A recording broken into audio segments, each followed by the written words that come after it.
This is the Situation Room podcast with your host, J Groove, giving you both sides of the coin.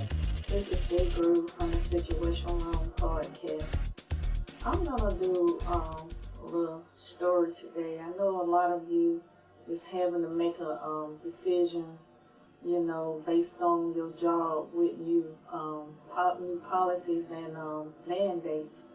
But I'm going to tell you this short story that happened to me. Maybe it will help you some. I remember when I was in grade school and my class was coming down the hall, and it was like, I guess it was like after lunch. I'm trying to remember, but it had to be like after lunch because we didn't have any books or anything like that with us. But as we was coming down the hall, it was this teacher that come out, and she was like, get in line, get in line, get in line. I was like, she was waving to us to get in line. And so I was like trying to figure out what was going on. When, when she was telling us to get in line, get side the wall, so we did, because, back then we, did what our teachers say. And so, we got up in the line, like on the right side of the hall. And I looked up ahead of me, and I seen some people there. They were set up with a table and everything. It was like to the left of the hall, and we was to the right. And I was trying to figure out what was going on, and then I seen that they was giving inoculations. And I was like, what's going on? And stuff. I said, my parents don't know nothing about this. And so I was trying to figure out what should I do, because my parents didn't like for anyone to do anything, to us, and they didn't know anything about it, So I was just so confused, and I was just trying to figure out what was going on and why was this okay?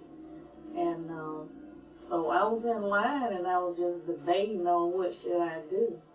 And I saw some of the kids, when they was getting their inoculation, they was crying, some of them like they was going to pass out. And I was scared and brave at the same time. I was more scared of what my parents were going to do or say than me, actually receiving an inoculation. But this is the weird thing about it. It was like no regular syringe and needle. It was like a injection gun.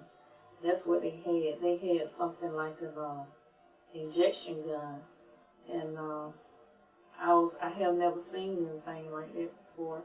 And so they were just like kid by kid giving the injection. And I looked, and as I was looking, it was getting closer. I was getting closer and closer, to the table. I was getting closer and closer to the gun. This is the picture right here of the gun that I'm talking about. So I had gotten to the lady. I can't even say she was a nurse. I really can't even say that, because I don't know who these people were. Now that I think back on it, it kind of look military style now, because I really haven't thought about it in a long time until now. And I had got to the lady with the injection gun, and she was getting ready to put a new needle or something like that in the gun. I do apologize for the noise. This is my neighbor cutting grass, but I'm going to tell you the story anyway.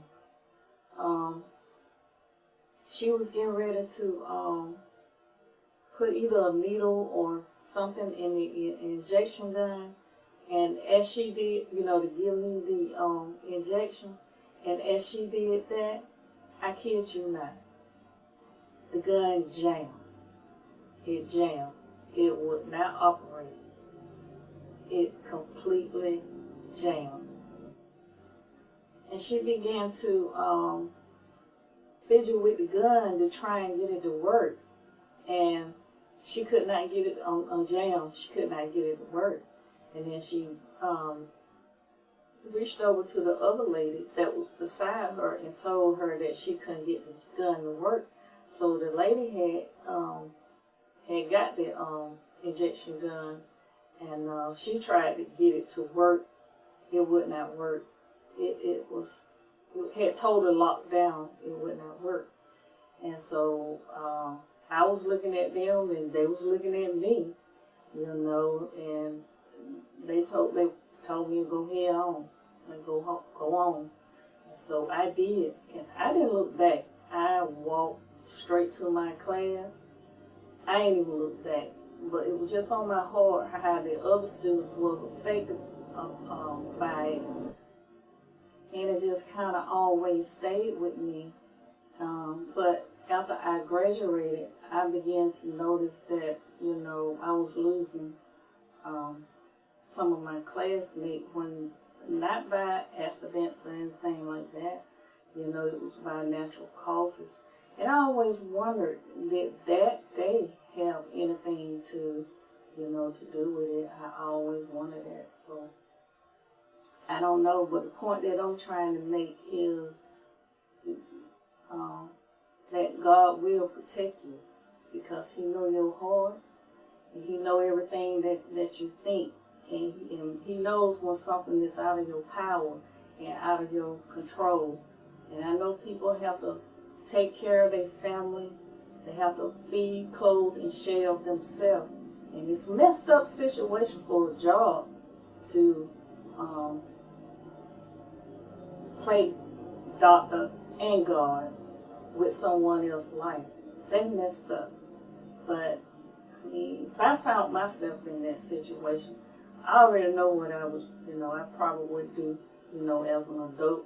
It won't go well for the job, it won't,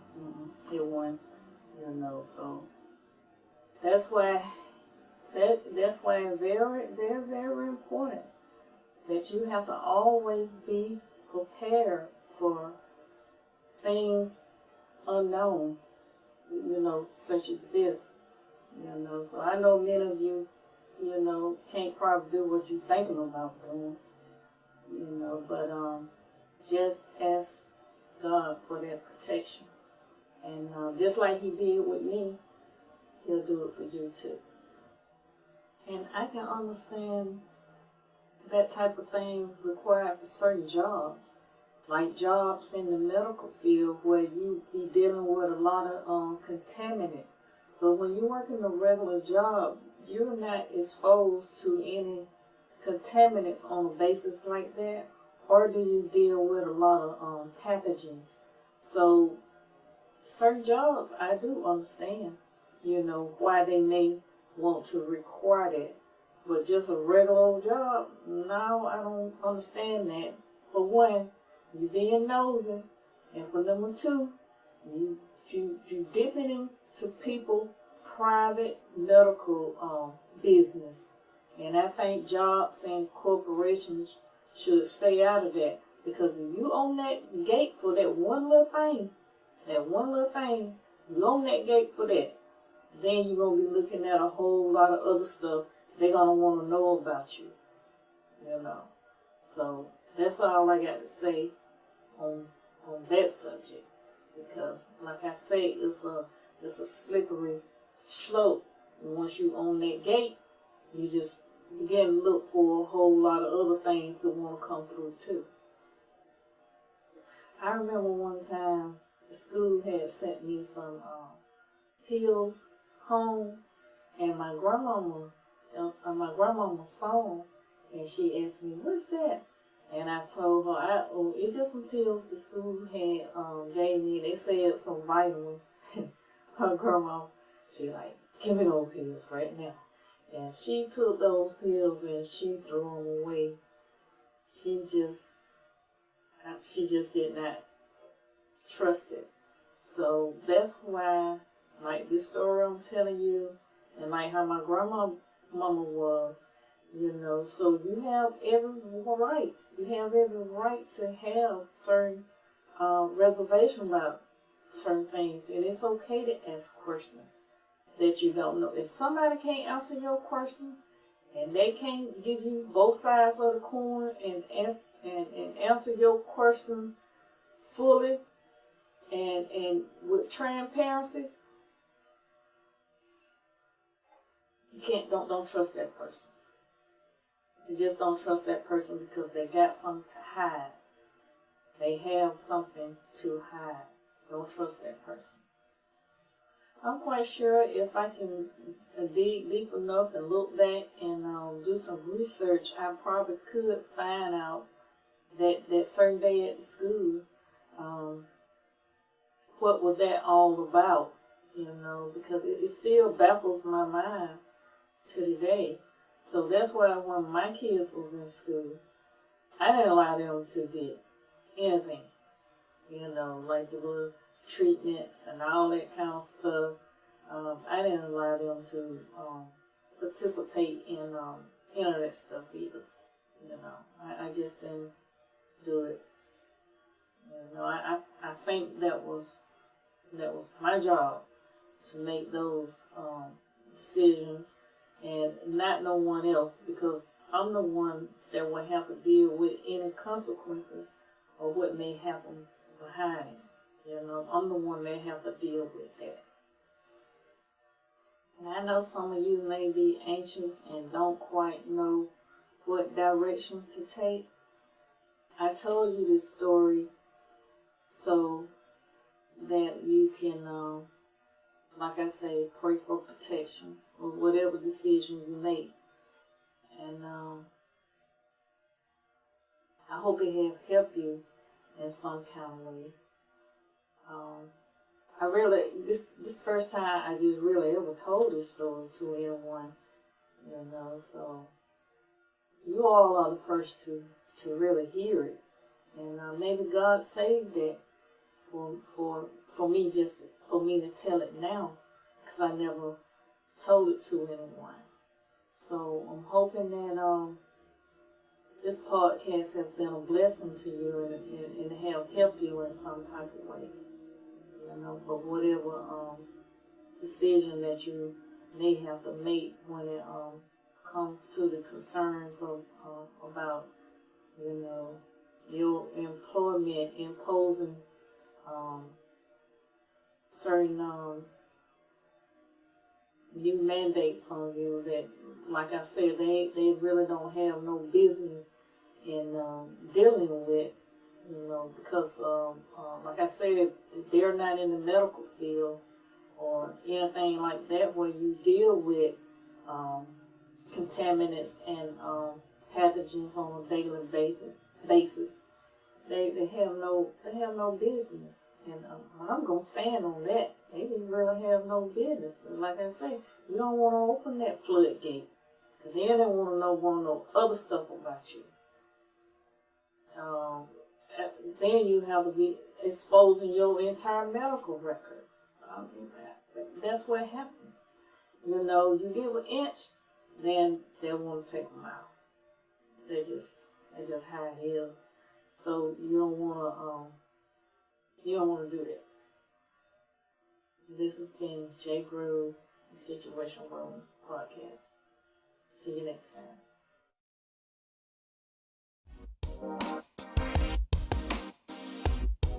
Thanks for watching.